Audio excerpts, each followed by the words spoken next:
నేను doctor జీపీవి Subbaiah, spine surgeon, Hyderabad. మీకు trigger finger అని ఒక ప్రాబ్లం ఉందండి. ఈ ట్రిగ్గర్ ఫింగర్ ప్రాబ్లమ్ చాలా రెగ్యులర్గా వస్తూ ఉంటారు. నా దగ్గరికి కూడా వస్తారంటారు. ఎందుకంటే ఈ నెక్ పెయిన్, ఈ రేడియేటింగ్ పెయిన్ తో పాటు కొంతమందికి ఈ ట్రిగ్గర్ ఫింగర్ ప్రాబ్లమ్స్ కూడా చూస్తూ ఉంటాం.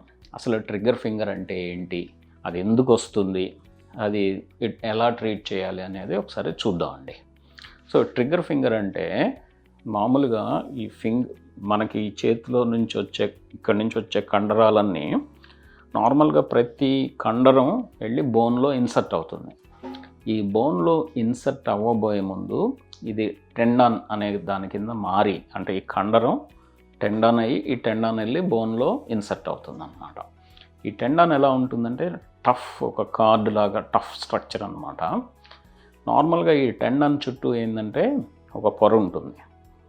ఆ పొరలో ఈ టెండాన్ అటు ఇటు మూవ్ అయితే మనకి మూమెంట్స్ వస్తూ ఉంటాయి అన్నమాట. సో ఈ పొర ఏదైనా కారణం వలన వాచిన, స్వెల్లింగ్ వచ్చినా కానీ, లేదా ఈ పొర నేరో అవుతూ ఉంటుంది. అంటే నేరో అంటే టైట్గా అయిపోతుంది. ఈ టైట్గా అయిపోవడం వలన ఆ పొరలో ఈ టెండాన్ కదలిక రెస్ట్రిక్ట్ అవుతుంది అన్నమాట. సో దీనివలన వాళ్ళకి ఈ చేతిలో పెయిన్ వస్తుంది. ఈ ట్రిగ్గర్ ఫింగర్ అంటే నార్మల్గా ఈ ఏరియాలో, అంటే ఈ బోన్స్ ఈ వేళ్ళలోకి ఈ జాయింట్ అప్రాక్సిమేట్గా దీన్ని మెటకార్పోఫెలింజియల్ జాయింట్ అంటాము. ఆ ఏరియాకి ముందు ఎక్కువగా వస్తుంది. మరి ఏ ఫింగర్స్ ఎక్కువగా ఎఫెక్ట్ అవుతాయి అంటే ఈ థంబ్ ఎక్కువగా ఎఫెక్ట్ అవుతూ ఉంటుంది, మన బొటన వేలు. ఈ రింగ్ ఫింగర్ అంటే ఇది మనం రింగ్ ఎక్కువగా పెట్టుకుంటాం కదండి, ఈ రింగ్ ఫింగరు ఎక్కువగా ఎఫెక్ట్ అవుతుంది. అలా అని వేరే ఫింగర్స్ ఎఫెక్ట్ అవ్వకూడదనేం లేదు, కానీ ఈ రెండు ఫింగర్స్ ఎక్కువగా ఎఫెక్ట్ అవుతూ ఉంటాయి. సో ఈ ప్రాబ్లం ఉన్న వాళ్ళకి కంప్లైంట్స్ ఎలా ఉంటాయి ఏంటి అంటే, ఈ ఏరియాలో వాళ్ళకి నొప్పి ఉంటుంది ఒకటి. రెండోది ఈ ఫింగర్ మూమెంట్స్ కరెక్ట్గా ఉండకపోవడం వలన వీళ్ళకి ఏమవుతుందంటే ఈ ఫింగర్ని ఇలా ముందుకు బెండ్ చేసి ఇలా వెనక్కి అనేటప్పుడు ఇక్కడ టక్ అని సౌండ్ వస్తుందన్నమాట. ఇదొకటి. ఈ పెయిన్తో పాటు ఏమవుతుందంటే ఈ ఫింగర్ మూమెంట్స్ రెగ్యులర్గా లేకపోవడం వలన వీళ్ళకి ఇప్పుడు షర్ట్ ఉంది, షర్ట్ బటన్ పెట్టుకోవడం కొంచెం ఇబ్బందిగా ఉండొచ్చు. లేదు, ఫర్ ఎగ్జాంపుల్ మనం ఇంటికి తాళం తీస్తున్నాం, ఈ మూమెంట్స్ కొంచెం ఇబ్బందిగా ఉండడానికి అవకాశాలు ఉంటాయి. ఒకటి రాయడం కూడా కొంతమందికి ఇబ్బందిగా ఫీల్ అవ్వచ్చు అన్నమాట. సో ఇది ట్రిగ్గర్ ఫింగరు. మరి ఎటువంటి వాళ్ళల్లో ఎక్కువగా వస్తుంది అనేది చూస్తే, ఎక్కువగా గ్రిప్ ఎక్కువ మెయింటైన్ చేసి ఇది కంటిన్యూస్గా ఇలా గ్రిప్ పట్టుకొని ఉండాల్సిన వాళ్ళల్లో ఎక్కువగా ఉంటుంది. ఇప్పుడు ఫర్ ఎగ్జాంపుల్ ఇది లేడీస్లో ఎక్కువగా కనిపిస్తుంది. ఎందుకంటే వీళ్ళు వంట చేసేటప్పుడు ఈ కత్తిని ఎక్కువసేపు వాళ్ళ పట్టుకొని చేస్తూ ఉంటారు. సో ఇది ఒక రీజను లేడీస్లో ఎక్కువగా రావడానికి.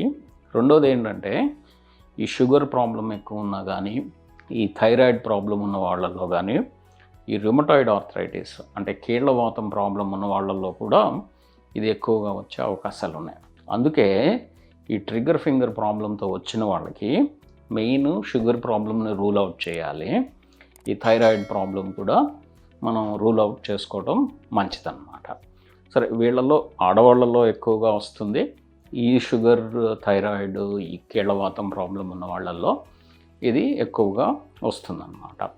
సరే, దీన్ని ట్రీట్మెంట్ ఎలా చేస్తారు ఏంటి అని చూస్తే, మామూలుగా పెయిన్ తగ్గడానికి యాంటీ ఇన్ఫ్లమేటరీ అంటే పెయిన్ మెడిసిన్స్, ఈ ఎఫెక్ట్ అయిన మజిల్కి స్ట్రెచ్చింగ్ ఎక్సర్సైజెస్ చేస్తాం అన్నమాట. అది ఫస్ట్ మామూలు మెడికల్ ట్రీట్మెంట్. ఒక్కొక్కసారి స్ప్లింట్స్ అంటే ఈ టెండాన్కి రెస్ట్ ఇవ్వడానికి స్ప్లింట్స్ కూడా ఉంటాయి, ఆ స్ప్లింట్స్ కూడా వాడుతూ ఉంటారు. రెండో సిచ్యువేషన్లో ఏం చేస్తారంటే, ఆ పొరకి మనం చెప్పాం కదండి, ఆ పొర వాపు వస్తుంది, ఆ పొర దగ్గర స్టీరాయిడ్ ఇంజెక్షన్స్ ఇస్తారనమాట. సో దీనివల్ల కొంతమందికి ఈ ప్రాబ్లమ్ సాల్వ్ అవడానికి అవకాశాలు ఉన్నాయి. ఒకవేళ మనకి ఈ మెడికల్ ట్రీట్మెంట్ తగ్గట్లేదు, నొప్పి వస్తూనే ఉంది, ఈ ఫింగర్ మూమెంట్స్ ఎఫెక్ట్ అయినాయి అంటే చిన్న మైనర్ సర్జరీ తోటి ఆ పొరని రిలీజ్ చేస్తారనమాట. అంటే టైట్గా ఉన్న ఏరియాలో రిలీజ్ చేయడం వలన సో ఈ టెండాన్ మూమెంట్స్ నార్మల్గా అవ్వడానికి అవకాశాలు ఉన్నాయి. ఇదండి ట్రిగ్గర్ ఫింగర్ అంటే ఏంటి, రావడానికి గల కారణాలు, కంప్లైంట్స్, దీన్ని ఎలా ట్రీట్ చేస్తారు అనేది.